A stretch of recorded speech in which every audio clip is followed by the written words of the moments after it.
And welcome to Wall and Grant. We are live in all continents across the globe on All Talk TV. And another edition, as always, I'm joined by my partner in crime, my broadcasting partner, Mr. Gene Grant. How you doing? Good to see you, man. We have an amazing show today. We have Mark Hampshire, okay, superstar sportscaster Mark Hampshire, who is on. I just talked to him. I know he's on the way from his anchor desk in Hamilton, and we expect him to be here momentarily. It's going to be fun to talk to Hebsy. I always get a charge out of him, and it's like turns into kind of like a family reunion. I'm sure we're going to end up arguing about something, but we'll have a good time. And then I have Stephen Couch coming up later in the program from Couch Media. He's going to talk to us about the rejected now Bell merger with Astro Media. Everyone's been talking about it, and he's going to try to simplify it for you and tell you what happened and what didn't happen.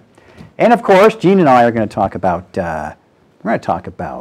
well, one of our favorite things, which is the Toronto Raptors. Mm-hmm. So, I got good news for you. You and I are going to opening night against Indiana.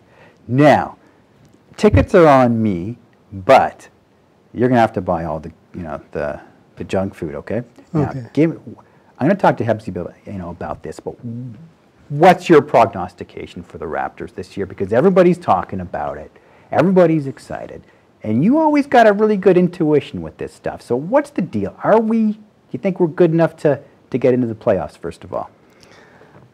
We could get there, Yeah. Barring any injuries. I see something really good on the horizon for the Raptors. Right. The big V.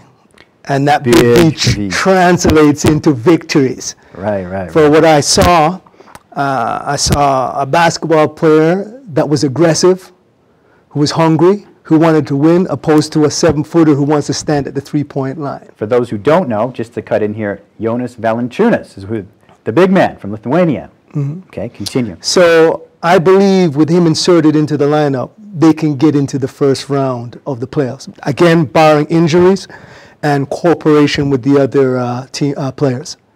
Okay, so you're saying they can get into the playoffs. So the question is, they're in the playoffs.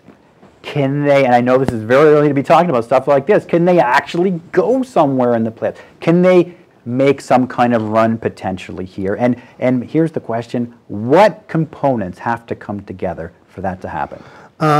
I can't see the Raptors going beyond the first round. I know you don't like to hear that, right? Especially with your back man, Calderon. But they haven't proven to me that they have the defensive prowess to make it happen. Because, defense changes in the playoffs.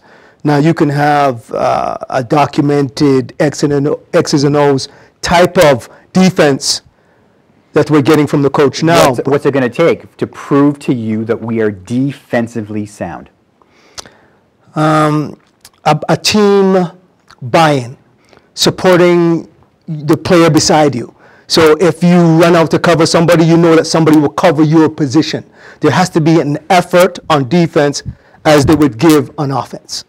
So that's what I'm hoping to see from the Raptors. Well, here's the thing I don't understand. I've talked about this a lot.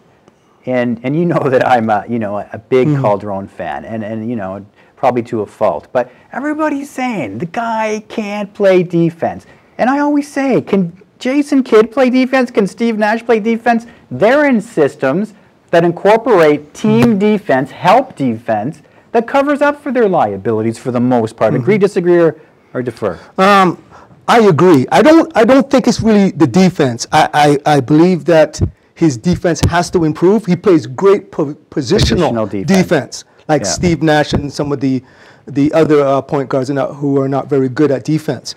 Yeah. But one thing with Calderon, the problem is not really the defense. He can get covered, right? The problem is he's not a breakdown point guard. That's the only problem. Yes, he's a great three-point shooter, as Hebsy mentioned before. Wait a minute. So we went from defense to you saying that his main problem is that he can't break down his defender.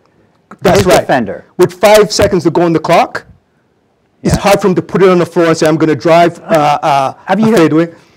When's the last time you saw Steve Nash or Jason Kidd breaking down their defender? No, but one thing Steve Nash does, he goes through the key, he acts as if he is going to break down his player, and then veers away from the net. Right, right. But when Calderon, when the clock is down, you start to see his head going left to right, left to right. I need somebody to bail me out. And for them to go deep into the playoffs or even get to the playoffs, they got to have that kind of point guard that is a threat. So that sets up double point guards, which, you know, talking to Hebsy on the phone earlier, he thinks it's not going to happen. He thinks Calderon's out of here. So I'm saying to you that, okay, I can agree with what you're saying. Is it not worth it to keep Calderon with the backup unit, developing the young guys, which is probably the key to the long-term success of the franchise? And let me tell you, he gets these guys easy shots. You have to admit, he gets people baskets. Baskets build confidence. Confidence builds players. But we've discussed this before. You see, I believe in the succession planning. I believe in the mentoring. I think that's great, but at what price? Do you know what his contract's at now? Is it really worth it? Is there a payoff on there? Is there a return on investment with respect to what he's getting and what he can put out and what he can give to the team? Okay. So it's a time issue and it's a money issue. So, okay, so before we leave this topic, you're BC. You got it all in your hands. You're answering the phones. What are you looking to get for Jose Calderon? What are you looking to get? I'm looking to get a comparable player and a first-round draft choice of some kind. A comparable player and a first-round draft choice. Yeah. Not bad, not bad. Okay, so we got to move on here. We could talk Raptors basketball forever. And I just got wind that Hebsy is in the building. He has arrived. So we're going to sit him down here momentarily and talk to sportscaster extraordinaire Mark Hampshire back right after this on alltalktv.com. Thanks for being here.